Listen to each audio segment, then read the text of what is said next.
Hello and welcome to everyone to our third webinar of the series. And today we are going to discuss how to teach our children kindness and empathy through social emotional learning.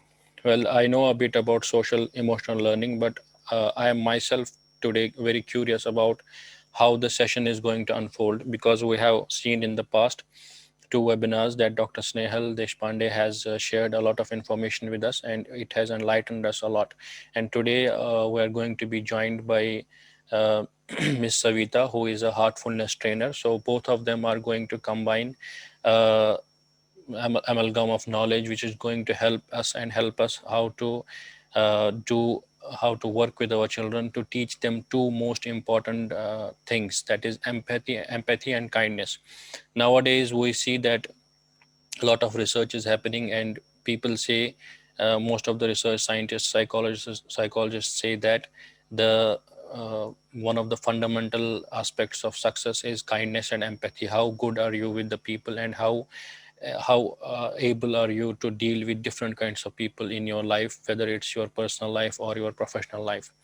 So without any further ado, I would like to give it to Dr. Snehal so that she can carry on with the presentation.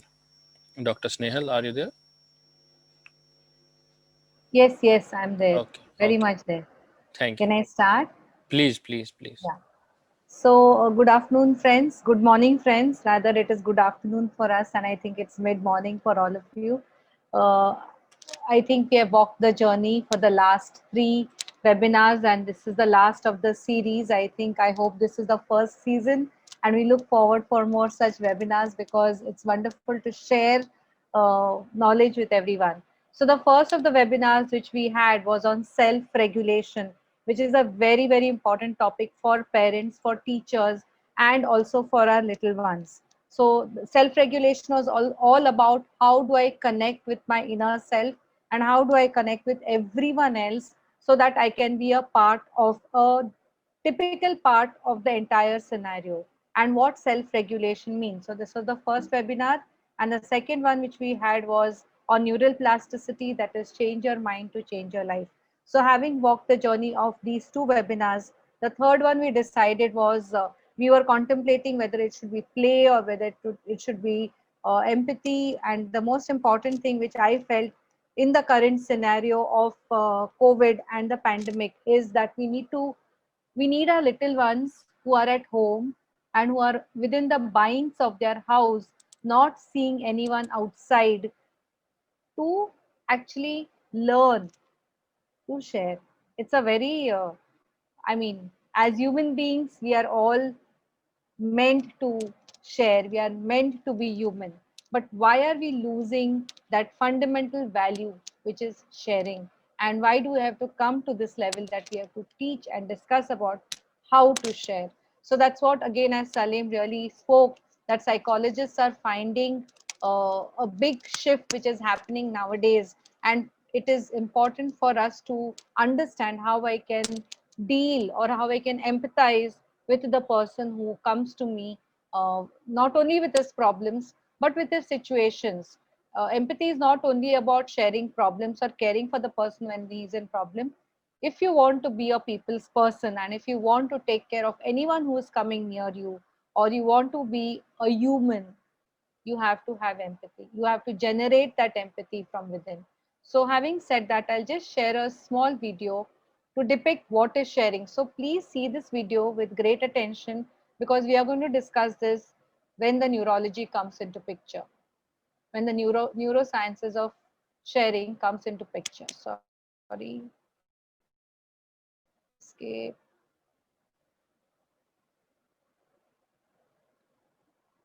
So this is a video by the Nike Foundation, and I love this video. I very much love this video and the lessons it shows us, gives us.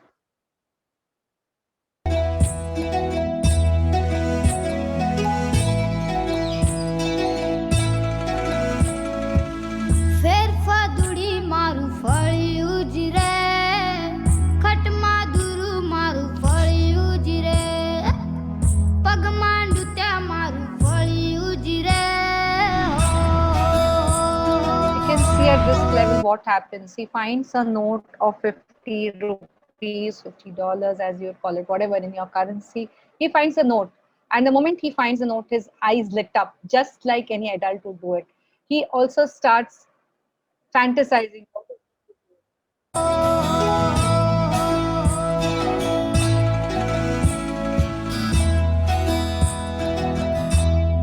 તડકો ને છાયો બની રમે મારી સાથે રે નીંદરમાં શમનાની લાવે સોગાત ચાંદા પોળી મારું ભળ્યું જીરે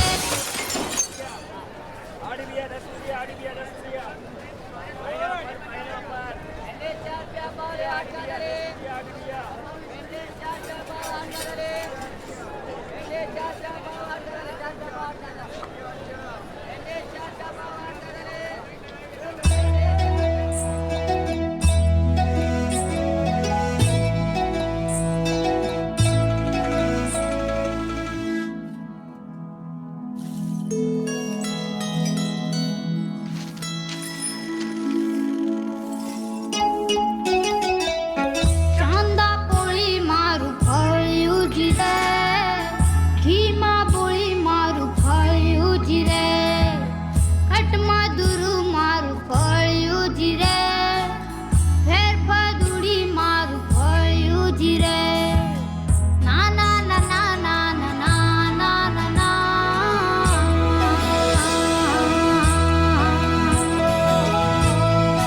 So this is a video which I really like, and it shows us a lot of things. It teaches us a lot of things which as adults we sometimes forget, that there are little things in life which make us happy. So coming to, as I look at it, what is the history of sharing? Okay, so let's understand from where this word has come.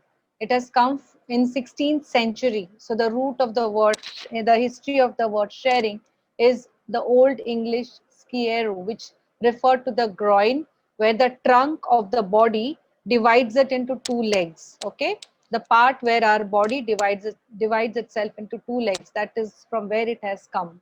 End of 16th century, it meant cutting into parts or cutting off. Okay, 19th century, it meant that sharing problems was rooted at the share of distribution. And it is in 20th century, sharing came to be linked as caring. It also links to various other things, sharing data, sharing information, etc., etc. So in Indian mythology, when we look at, there are many stories where sharing or not sharing, or having the opposite of the word sharing, a kind of authority to own something, has caused a loss of kingdoms, has caused a lot of changes, upheavals in the history. And Karna, as we know, is known as the Mahadani. So that's a small history into the topic of sharing. Sharing is a choice. It's a very important fact. Sharing is a choice. This is a quotation from Harry Potter. It is our choices, Harry, that show what we truly are, far more than our abilities. So it is not about the abilities what you have, it is about how you choose the abilities. So do you choose to share or you don't choose to share? What is it that makes you share as an individual? So coming to the basic question, what do we share? So we all remember as little children, we loved to share stamps, we love to share tops, we love to share pebbles, we love to share glasses which we found on the way. We used to say, oh, I have two blue glasses, you have two white glasses, can we have a share of it? Bangle pieces, and we used to treasure all of them. We used to say, I have a treasure of so many toys, do you have it? Little things. So that's how sharing starts. That is about things, but we also share spaces, we also share ourselves, we share our ideas, our feelings, our presence. So in the younger children, they always want attention. So the first and foremost thing what a child does not like is that his or her parent is shared with someone else. The emotions are shared. The psychology becomes very different when they see another one walking inside their family. So how do we inculcate sharing is caring? So when does one understand sharing?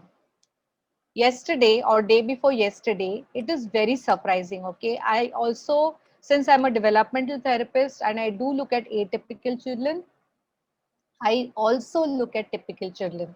And I've been looking at families who have had typical children, assessing the development and giving them activities of developing values, developing good gross motor and fine motor skills, rather increasing their potential by enhancing their exploration. So one of the mothers on that group said, "You share this link of the webinar which we are today with only parents who are having children more than 4 years old." And I was wonderstruck.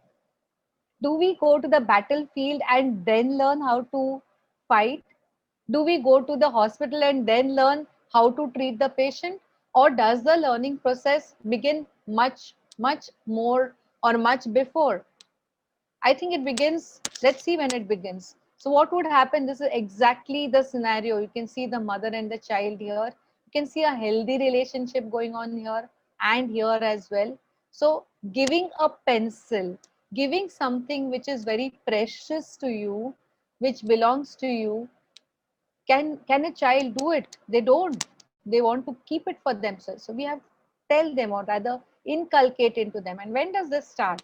As I'd mentioned in my first talk, if you remember, the need to connect begins at the time of conception.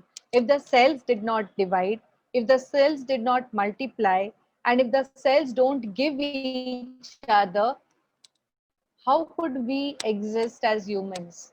So cells connect, multiply, and form the basic structure, and then a complex organization maturing into what we call as a miracle, which is called as a human infant. Imagine the kidney saying, "I don't want to filter, the water is mine." Imagine the heart saying, "I don't want to give you the blood is mine." So humans are, a human being or beings, not only human beings who are there on this universe, are meant to have a symbiotic relationship, a kind of interdependence which gives rise to independence amongst ourselves. Seriously, this is from a second one. What is required? Do you think a child of 5 months old actually understands? So there were studies conducted with lot of EEGs put, and the first memories do come at 5 months. So short-term memories which go into hippocampus. So if a mother is actually having a good relationship, a healthy relationship with the baby, and "This is me, this is you, baby, these are your hands on my cheeks. Hello." If that is the way you start developing the relationship at 5 months old, believe me that the child retains it in the hippocampus. They have a global neuronal workplace. This is very important. Now, the global neuronal workplace has been studied as a hypothesis, and now they're studying it in great detail, the psychologists and the neurophysicians, as to understand how does the global neuronal workplace work in little children. We have the brain. We all think of neuroscience. We think of neurobiology. And when we think of neurobiology, the first organ which comes to our attention is our heart. So it is the combination of the heart and the mind and the brain which gives rise to a lot of good relationships which make us human. And it is experience which shapes them, which brings the child to what level he can develop as an individual. To name a few, I really appreciate Satya Nadella, and the way he has come back in the pandemic. He was one of the first ones to put into the pandemic what it meant and how do we walk together the way. The pandemic has taught us a lot of things. How do we walk the way together?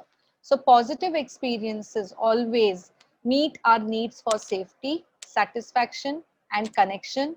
There is a hidden power in our experience to change the structure of the brain.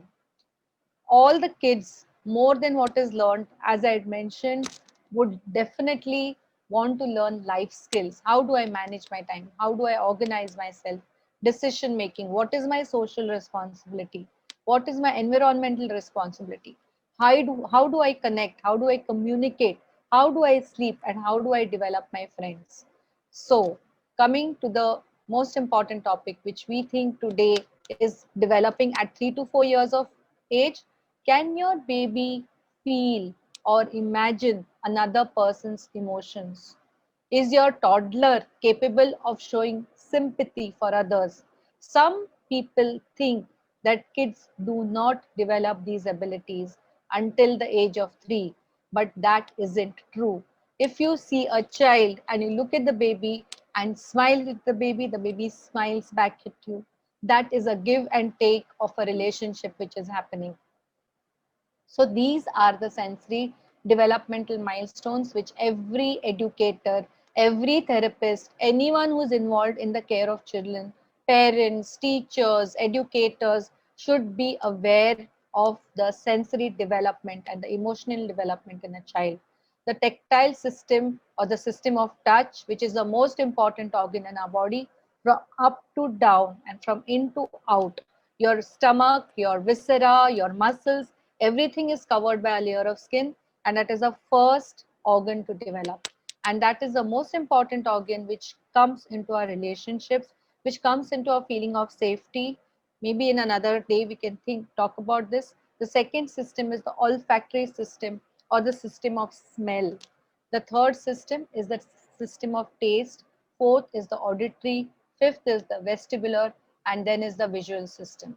You understand that when you're looking at these stepping milestones happening in utero, why do we say and why do we wait till 3 years to say that sharing is developing at 3 years? Is it easy to share? Do you think it is easy to share? Count of hands. Is it easy to share? I think it's easy to share when you are used to it from the beginning. Anyone else? When you see somebody doing it, like if a child sees the parents sharing, they are the role models and the child will try to do the same thing. So when you see around you doing a positive act, you tend to learn. Yeah. So it is for a child who has not been, for example, if the child has not had a good life, and I see a lot of kids who come to me from foster homes, from orphanages. So I see a lot of atypical development happening there or no role models. So it's very important that children have role models. Parents and teachers and therapists have to become role models where we inculcate this feeling that when you share or when you give something, you are feeling good. Where do you feel good? If you tell the child to feel, where is the feeling coming from? It is the heart. So that feel good feeling, once when we start developing or when we start inculcating, it becomes easy to share. The first relationship to develop is always when you start playing peekaboo or you start looking at the child and saying, hello peekaboo, I love you, I'm here. So early relationships play a central role in building the brain. And that's where your sharing starts. Sharing of glances, sharing of relationships. And parents who do not do this, there have been studies which have been shown that when the parent does not connect with the child with animosity in the face, they show the mobile, these kids have an increasing risk to go onto the spectrum. So relationships not only add to the development and expansion of neurons, but also provide the added energy for their growth and survival. It is engagement which leads to empathy at all levels, whether it is a toddler playing a game, whether it is a baby playing with the mother, or whether it is a little one who's looking into the mother's eyes. Second thing we have to understand is the brain is a social organ of adaptation built with interactions with others. There is no single human brain. Brains only exist in the network of other brains. It is the power of being with others that shapes our brains. So looking at development of sharing, when does that happen? The first weeks. Experiments show that newborns are capable of a basic form of empathy. As I said, they react with distress when the other babies cry. Remember, if there are three babies, if one baby starts, the other baby starts, and the other baby starts. Young babies tune in to our feelings and thoughts. So I always tell the parents that if you all are feeling angry, or you're carrying anger within your heart, if you're carrying stress within yourself, the little one who is at home will automatically feel that stress. They feel it. It is, they need not be told, oh, papa is angry or papa has had a problem. They automatically feel it. They pay special attention when you speak to them in a pleasant, melodic, emotional, and expressive way. Newborns are capable of noticing the difference between a responsive and emotionally animated face and the one that has gone blank. And they don't like blank faces. They prefer to look at people who make eye contact. 6 to 8 weeks, the social smile. Baby uses a social smile to engage. He wants you to feel happy, and in return, he also wants to be happy. 8 to 10 months, they have a concern for people who look sad. So if the mother says, "Oh, I'm crying," the 8 to 9 month also makes a face, a little timid face. 12 months and up, they pretend play. They start social pretend play. Giving the right conditions, many babies at this age are capable of showing sympathy. 14 to 19 months, simple helping. They will tune with each other and they will start engaging a lot of play, believe up. So if you place them in the kitchen with you, they will try to help you, or they may try to give you a spoon, or if you want something, they immediately give it. The shaving kit of the father, they immediately pick it up and give it to the father. So these are ways and means the child starts sharing.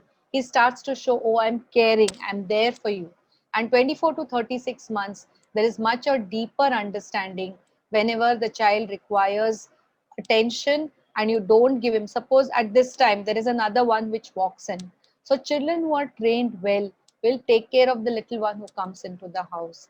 He or she will help the mother to bring a blanket, to do something for the little one. So that is how there is a deeper understanding which develops. But children who are not trained in sharing before, and now the mother is now deciding to do it. I just saw a session the other day, the other week, when there were typical children. There's a little one at home who is 6 months old, and the toddler was around 4 years old.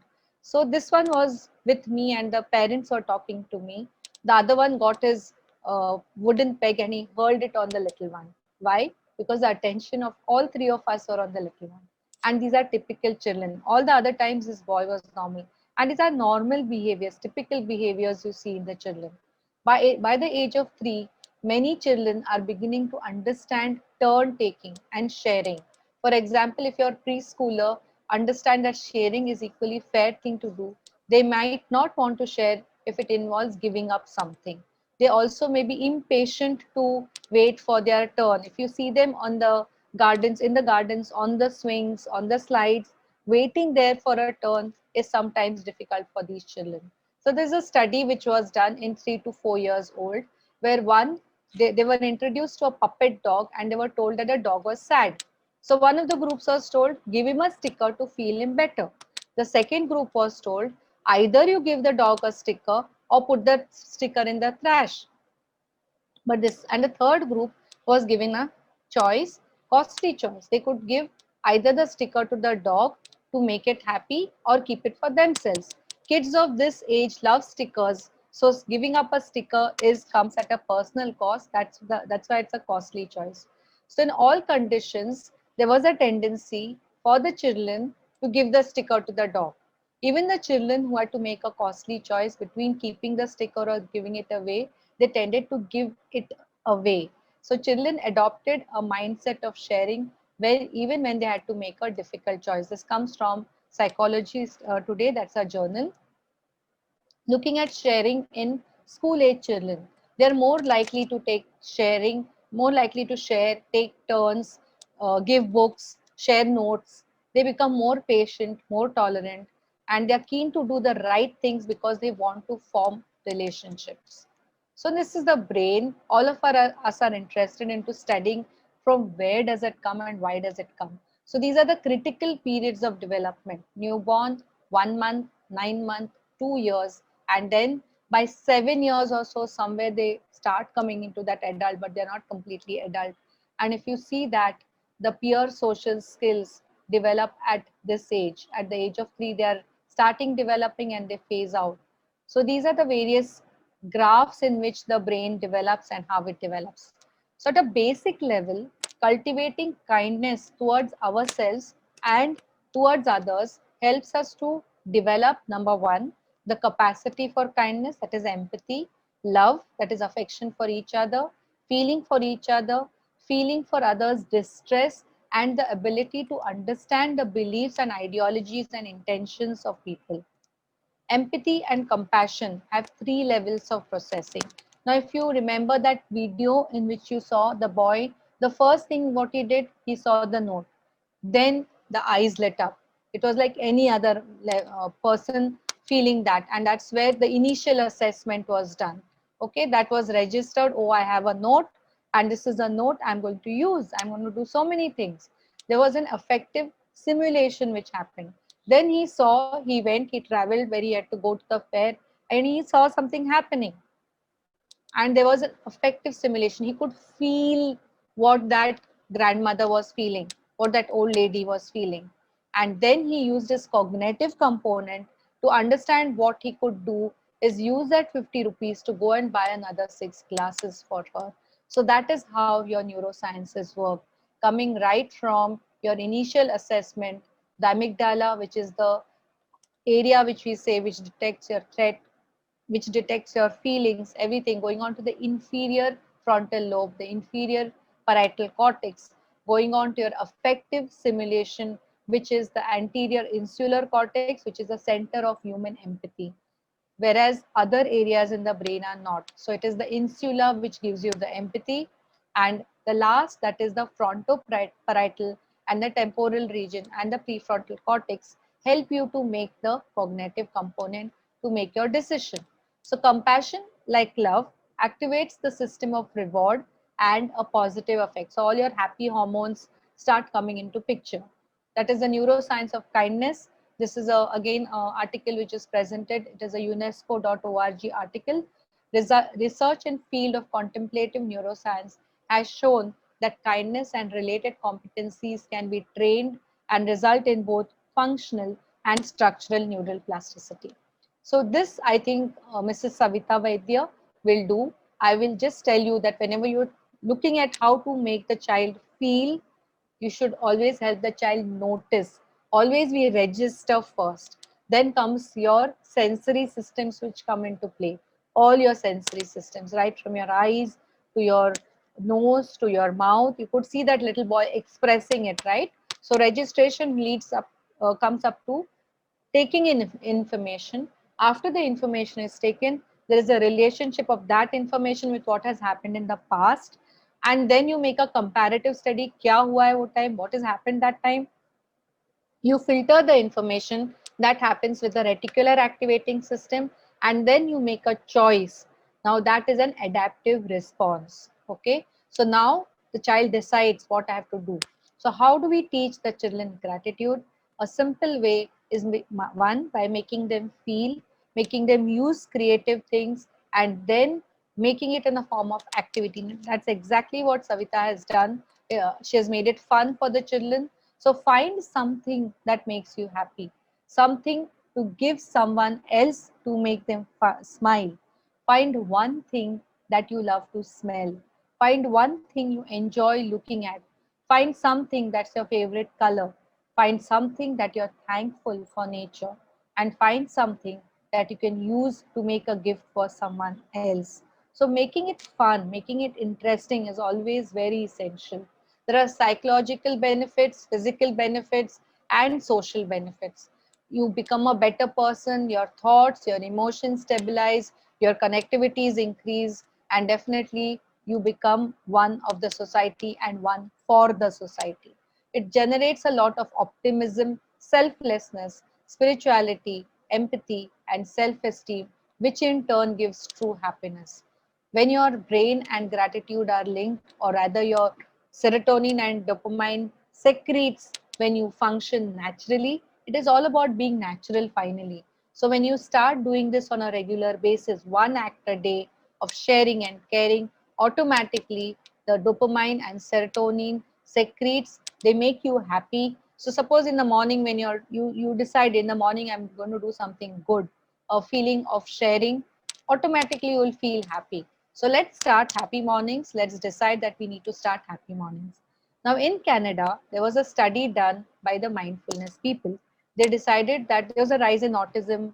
There were children who are not really functioning in classroom. So they decided to use kids.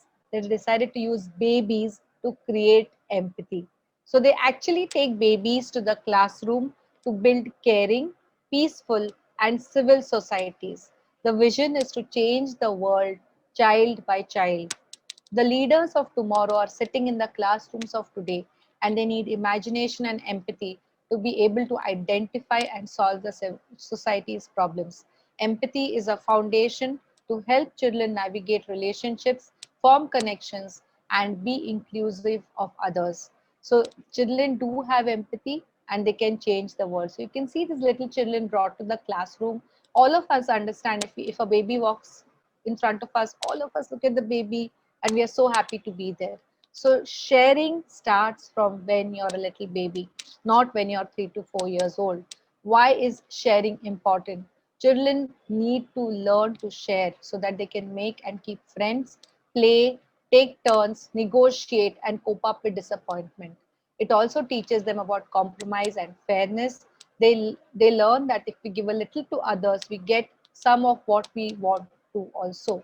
It is a key part of getting along with others, and also it becomes important that the child starts having play dates, going to childcare and preschool and kindergarten, that he or she knows that it is all of us. It is not me, it is we. So these are few things. I think Savita will talk about this after her activities, talking to your child, making, and I've covered all this: art projects, gardening, meals, giving simple gifts, role plays, using the sharing chart. Teach your child the golden rule: behave with others as you want others to behave with you. Discuss sharing of the day. What is the practice for today? Practice giving, acknowledge sharing, stay involved, model generosity and sharing, visit our orphanage. This we do as a part of our programs in Heartfulness. Don't force your child to share everything. Don't worry if your child occasionally refuses to share, and don't punish meanness. Sharing is a learned trait. Most children go through the period of time when they don't fully understand the importance of sharing. As a caregiver and as a parent, it is important that we teach this lesson and approach it with a positive attitude. Think of your child's mind like a garden. Each day you should be able to weed her negative thoughts and to plant positive thoughts. One day of weeding and planting doesn't do much. If you go on practicing strategies each day, over a week, over a month, over years, the garden grows into being healthy and vibrant. Now, nurture your child, take time to coach her and nourish her with lots of love and positive energy, and you will see the fruits of your efforts. Happiness is not much in having as in sharing. We make a living by what we get, but we make a life by what we give. And no act of kindness, no matter however small it is ever wasted. These are affirmations. After Savita finishes, we'll come back to this slide and finish what we have left behind. Thank you. Thanks a lot. Over to Mrs. Savita Vaidya.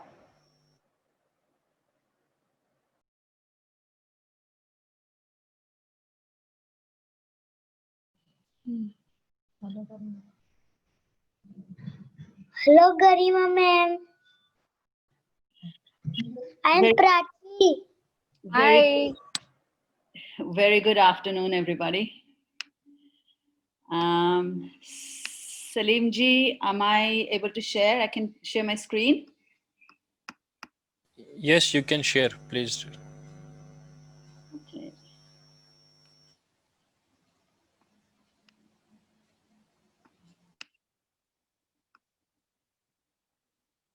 Just 1 minute. Give me. All right. So thank you so much, Snehal, for that beautiful, beautiful presentation, The Science of Sharing and Caring. And I'm going to be talking about sharing and caring in the second part of my presentation later on.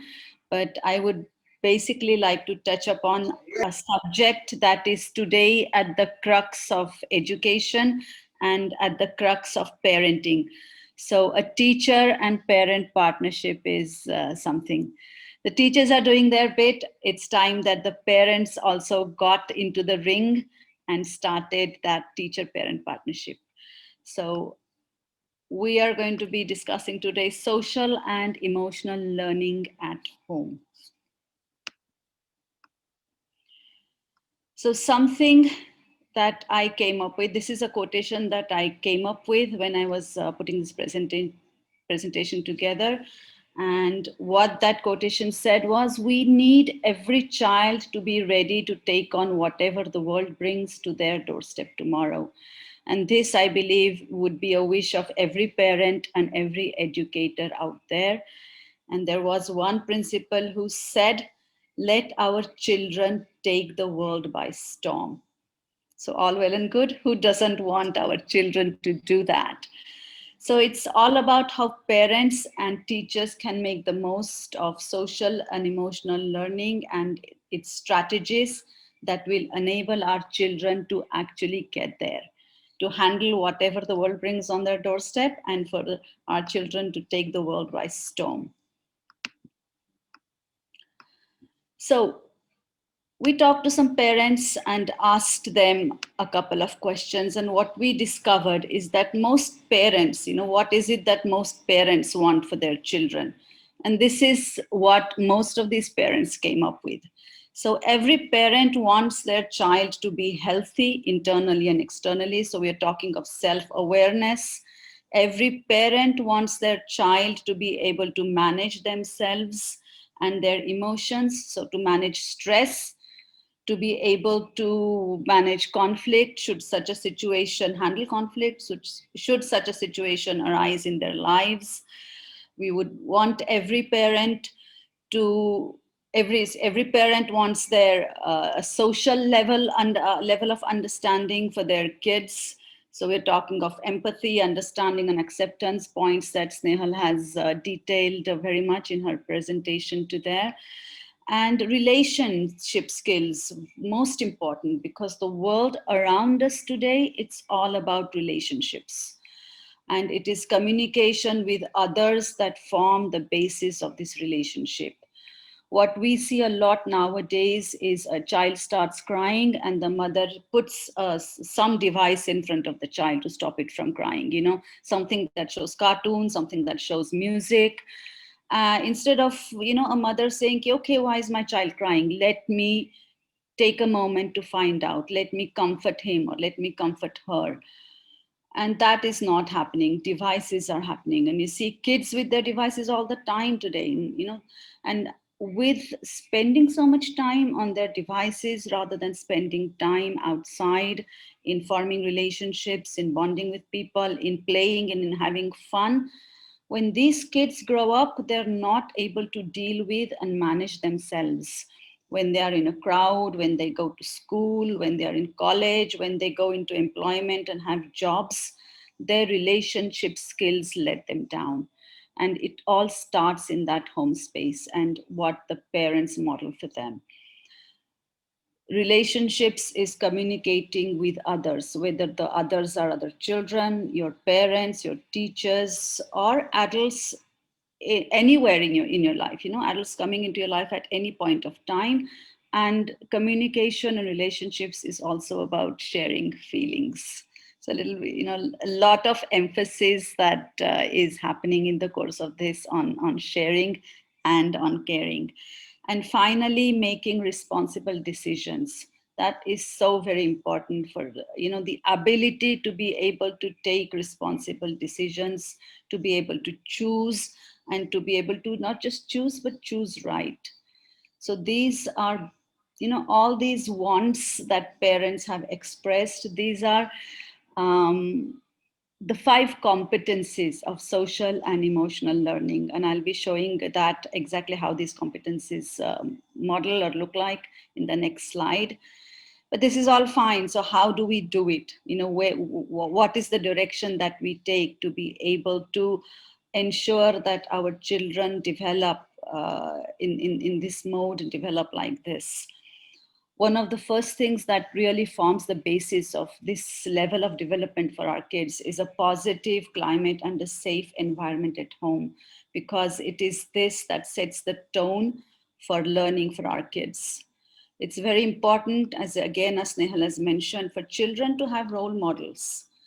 And parents are not only their first role models, but the parents are also the first teacher for a child, because there's only so much that teachers can do. And what our children learn at school has to match the home environment. We cannot give them a switch on and a switch off way of life, that in school they are switching on to a safe environment, to a conducive environment for their growth and for their learning. And when they come home, it's a totally different picture. And we have actually seen that this kind of switch on and switch off model or way of life that children go through has led to the development of dual emotional feelings and dual mindsets for the kids, that he's one type of kid at school and he's another type of person. Dual personalities. He's another type of person when he's at home. And that is something that's definitely not gonna, work well for that. So a direct engagement in the children's education plays a big role in how parents handle the home space and learn about the growth and the development of the child's mindset. So when parents and schools work together, the children are able to feel that partnership and they respond to that. So we have a matchup of the school and the home environment, and that is something that the child feels and embraces and responds to immediately. So when parents model social and emotional learning, they're basically building relationships with each other, with their children, with the children forming relationships with other children, with other adults, and that impacts how the children grow up and develop. So something again that Snehal mentioned, it's about connection. So for the parents, the connection is important, not the correction. And this is something that we parents do inherently. It's like a typical parental tendency. The child does something and you don't think it's right, you correct. There's another way that this can be handled. So instead of correcting, if we as a parent can connect, that makes a whole lot of difference. And it leads to a different type of behavioral science. The brain responds in a different way when a parent connects rather than corrects. And wonder to wisdom was a slide that Snehal showed. I think developing that curiosity in a child through continuous engagement when the child is home, and those engagements can be at various levels through n number of activities. Kutuhal, I believe, is an annual activity that global schools in the Middle East have been engaging in, developing the curiosity of their children. And when that curiosity is harnessed, in Heartfulness, we refer to that curiosity as wonder. If that wonder can be harnessed in a child, then it is that wonder that leads to the development of wisdom for the child. So the 5 competencies, as you can see in this chart, it's a slide that I've taken from an educator that I follow on Twitter, a lady named Wendy Turner, if you guys are on Twitter.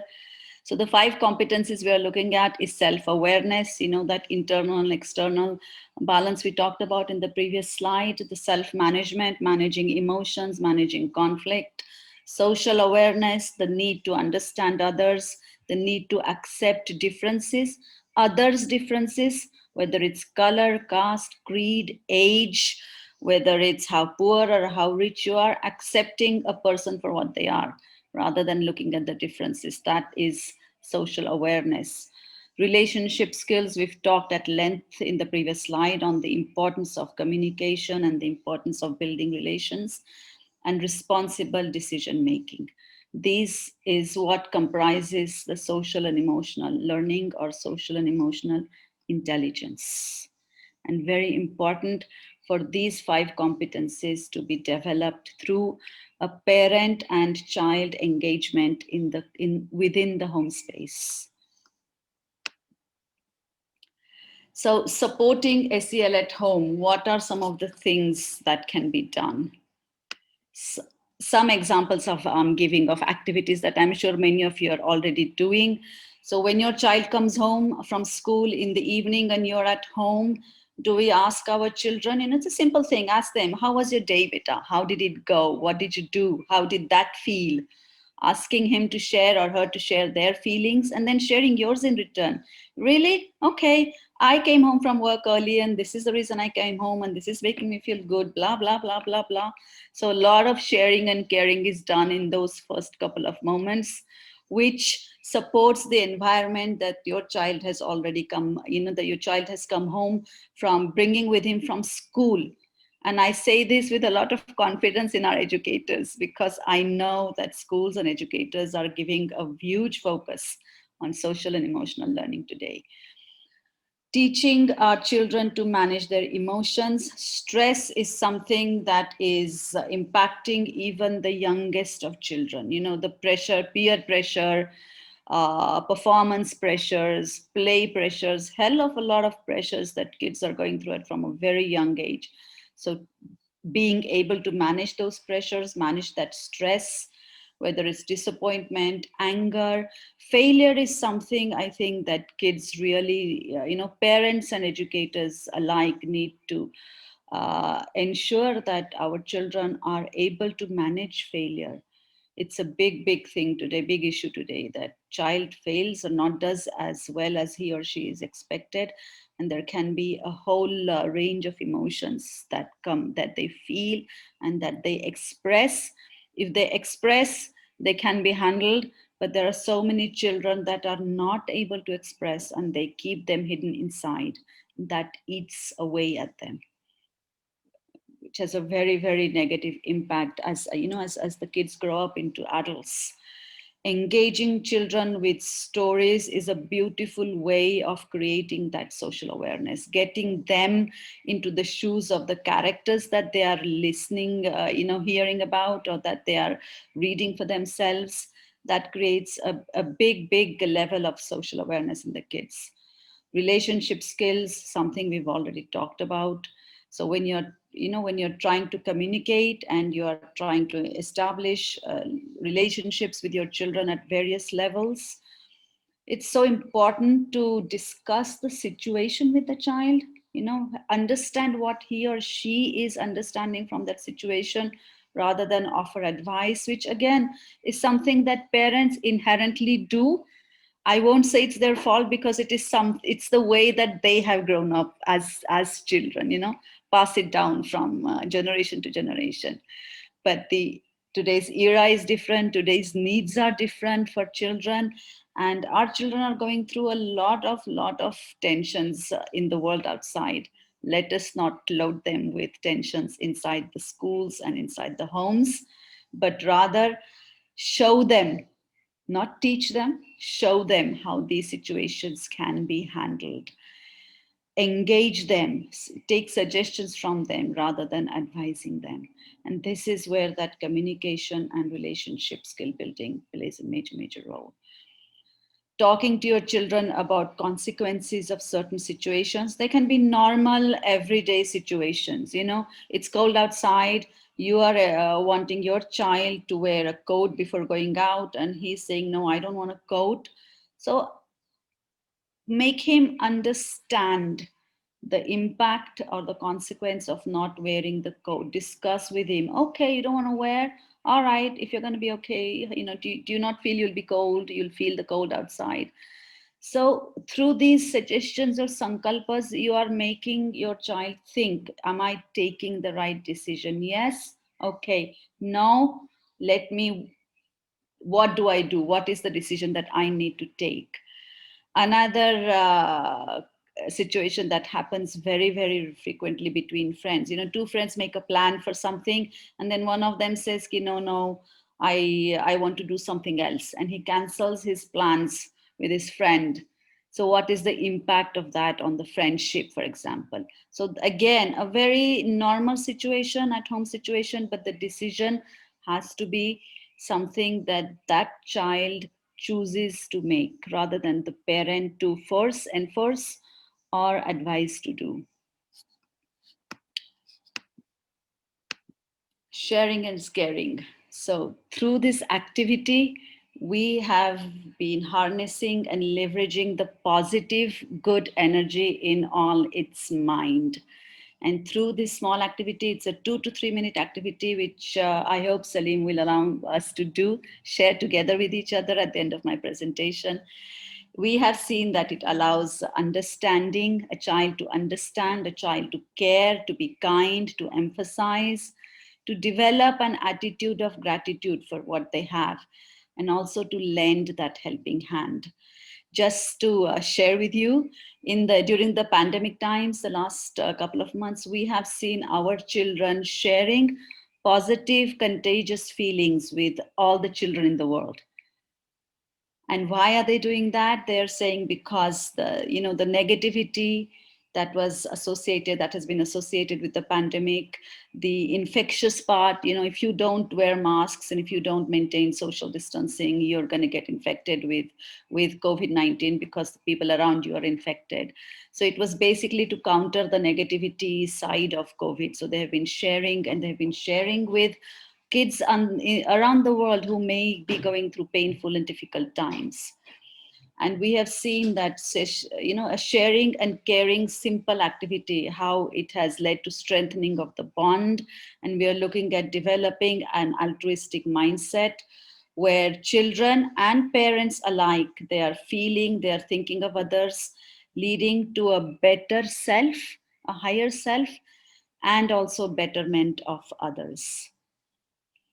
Sharing is caring is an activity that we do heart to heart. Why heart to heart? Because a heart to heart connection or a communication is one of the most subtle forms of communication without any limitations of location and time, space.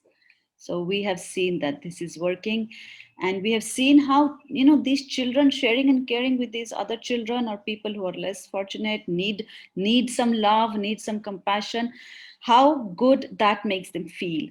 And it is that sense of achievement, sense of wonder, sense of goodness, happiness that the children are feeling and developing in a very, very natural way. So what are the benefits of sharing and caring? As you can see here, there are a number of benefits for children as well as benefits for family.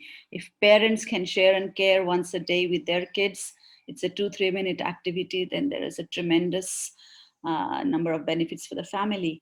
And what I would like to focus here is the inherent development of social and emotional intelligence for these kids from a very young age. And when you're doing this on a daily basis, spending 3 minutes at the end of the day, even at the beginning of the day, so you start your day positively, you end your day on a positive note. And it is an activity where through inherent social and emotional intelligence, inherent development of social and emotional intelligence, the children are going to grow up into balanced, heartful young adults, confident with a clarity of thought and purpose, and altruistic leaders, because today's children are tomorrow's leaders. And SEL at home, it's a no extra effort, no extra time, no tuitions required, natural modeling for parents, which is a very strong step in the right direction. So start them young. And here my slide basically is looking at the educator's point of view here, Snehal. I know clinicians, and Snehal has given sufficient evidence that sharing begins, or brain development begins, literally from early childhood, from day one, if I may say so. But the slide, or the points I'm sharing through this slide, are basically from an educator's point of view and early years. So from pre-KG to KG to the primary level. And we're talking specifically in this slide of the 2 to 7 age group. So kids basically need, this is a critical period from the education point of view, as I said, and it's a very, very prime opportunity for development of holistic education for our kids. They need to enjoy the process of learning rather than focus on performance, and they need to understand that mistakes are a part of learning. Focusing on multiple fields rather than excelling in a single activity, this again has a tremendous benefit in the way that the brain develops in this course. And it's this well-roundedness is important for this age group. And it's basically a window during which a wide range of skills can be developed by the children or in the children.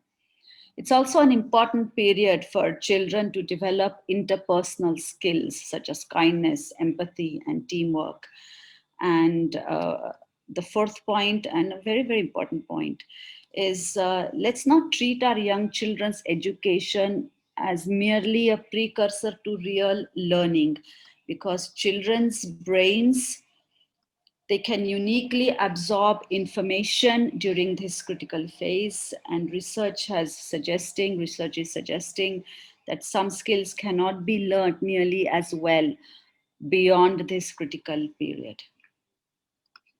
So again, I would like to just emphasize here that these particular points are basically targeting the early school years and the educator's point of view.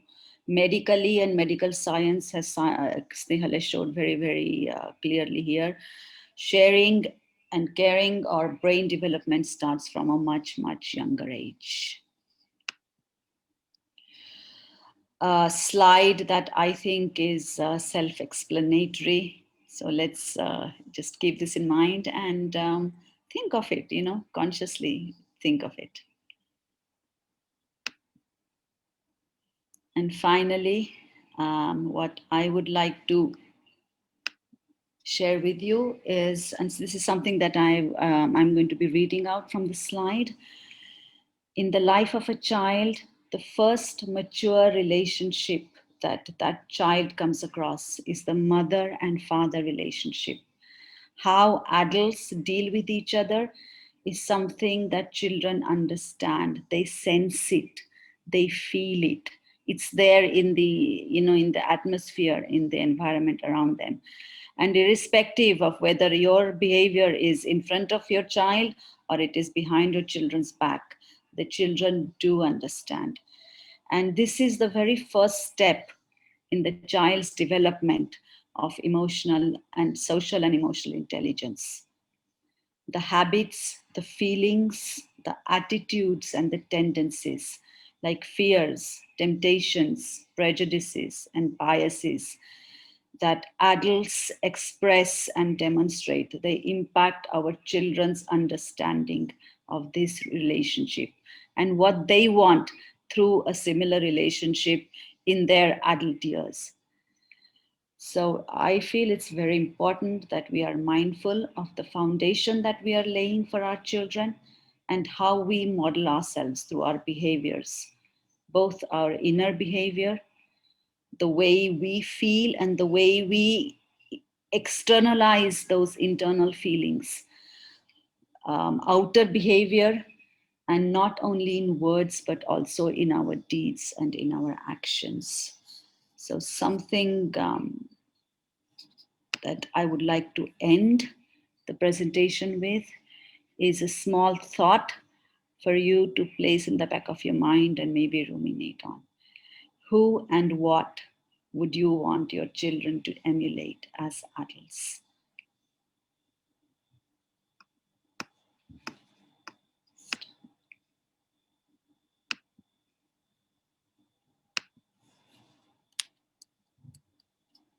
Thank you for your time for the presentation. And Salim ji, if you will allow us, do we have 2 minutes, 3 minutes to do sharing and caring together? The actual activity, just to give them a flavor. I think we can have 2-3 minutes since. Thank you so much. So if I would like to invite all the parents to join me as I take you through this activity. If your children are sitting with you, please ask the children to join. So I'm going to be giving a series of verbal cues and you just have to follow those cues. So are we all ready to share and care together? Let's start. Please sit comfortably.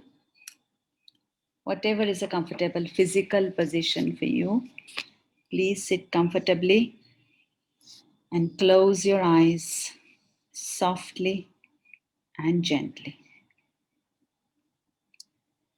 Let's connect to our hearts and feel the love and warmth of our hearts. Our hearts are an open storehouse of the most positive, contagious feelings one can imagine. Let's imagine that all our friends, relatives, neighbors, the whole wide world, in fact, why not, is sitting in front of us. One family. Vasudhaiva Kutumbakam, as the phrase goes in Sanskrit. So we have the world, one family, one humanity sitting in front of us. And let's connect heart to heart with each of our family members sitting with us. Let's fill up our hearts with love and share this love with every heart out there. And feel every other heart out there sharing that love back with you. Love is a currency that never runs out. The more you give, the more you receive.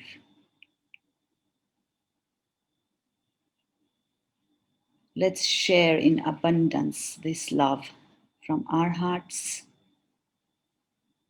to other hearts sitting with us.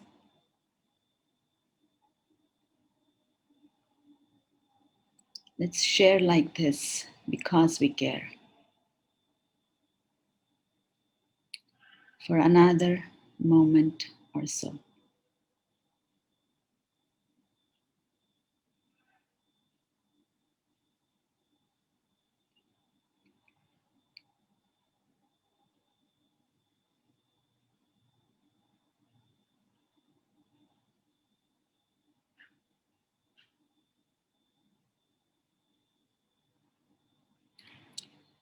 Whenever you're ready, you may gently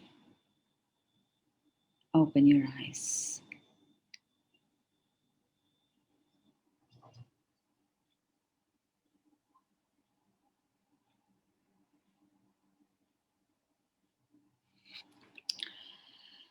So the slide that I showed you,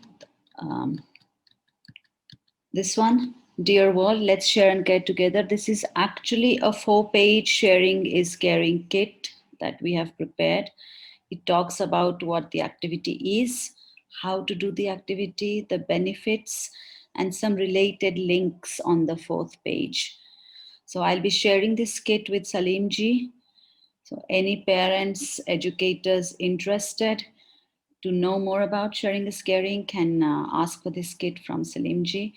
If you would like to engage either at home on an individual level, in your community or neighborhood at a group level, or in your schools on how to conduct this activity in the school and in the classroom, we would be very happy to connect with you. So you can send a message again through Salim also. And this connection or this, engaging with us in how to do this activity, as I said, at the community level, in your neighborhood or in the schools, this is something that Heartfulness does not charge for. We just want all of us to share and care with each other, basically. So there are no charges involved in engaging with heartfulness, in trying out this sharing and caring in your homes, in your communities, or in your schools and classrooms. I'd be very happy to connect with you on this. Thank you so much. Thank you. Thanks a lot, ma'am. Today, I think we had a lot of overwhelming information with us. I mean, if I start to speak what I learned today, it will take a lot of time. So I think our principal sir is here. I would like him to thank our guests and end the presentation with that. Sir, are you there? Yeah. Can you hear me? Yes, sir. We can hear you. Yeah, I would like to thank Dr. Snehal and also Madam Savita for their contribution. Thank you for accepting our invitation to speak to all our parents, students, and also our staff members. Both of you have presented thoughts and ideas which are absolutely important, significant, and which are going to play a very important role in developing a holistic personality of our students. Thanks for your time and all your contribution. I'm sure all your ideas are very, very insightful indeed, and we are going to implement them. Thank you so much.